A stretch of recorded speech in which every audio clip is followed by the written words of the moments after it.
Bienvenue sur Info Live TV, nous sommes le lundi 21 janvier 2008, Ephraim Mellet pour un flash d'information.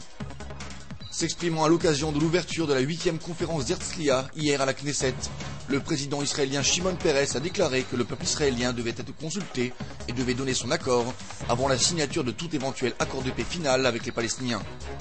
Lors de la conférence qui réunit les personnages influents de l'État d'Israël, le chef d'état-major Gabi Ashkenazi a pour sa part affirmé qu'Israël avait retenu les leçons de la deuxième guerre du Liban et se préparait à toute éventualité pour défendre le pays contre toute attaque et sur tous les fronts.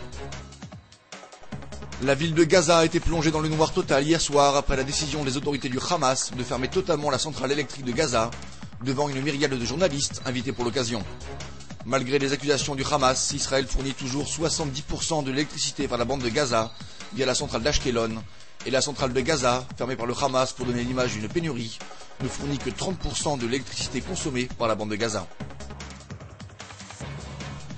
2 terroristes palestiniens ont été tués et 2 autres blessés lors d'une frappe aérienne de l'armée israélienne dans la bande de Gaza hier, selon des sources médicales palestiniennes.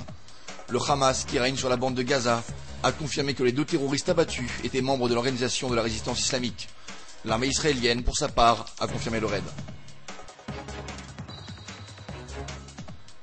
La population juive dans les implantations de Judée-Samarie a augmenté de 5% en 2007, à la fois dans les implantations religieuses et non religieuses, information communiquée par le ministère de l'Intérieur israélien.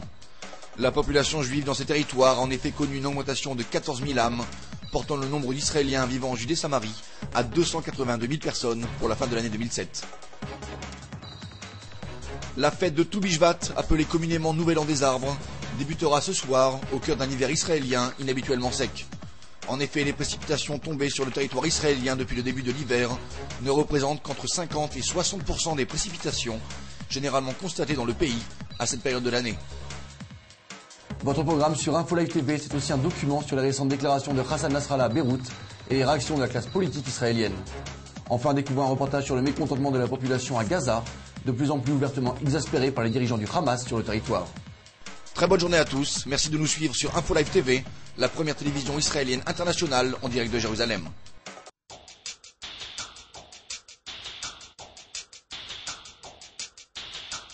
En exclusivité pour les téléspectateurs d'Info Live TV, nous vous proposons de retrouver en direct, à partir de dimanche, l'intégralité des débats et des discussions durant les 3 jours de la 8e conférence annuelle d'Herzliya qui se tiendra du 20 au 23 janvier 2008.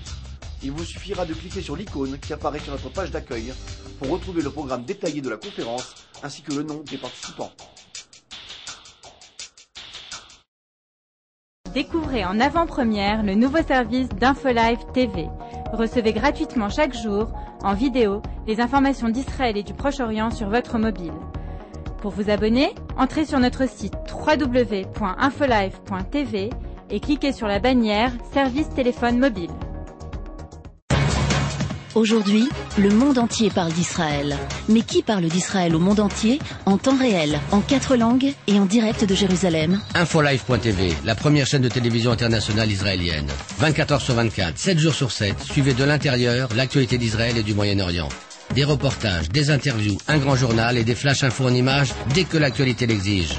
Infolive.tv, votre regard direct et vrai sur l'actualité d'Israël. Retrouvez Infolive sur internet www.infolive.tv.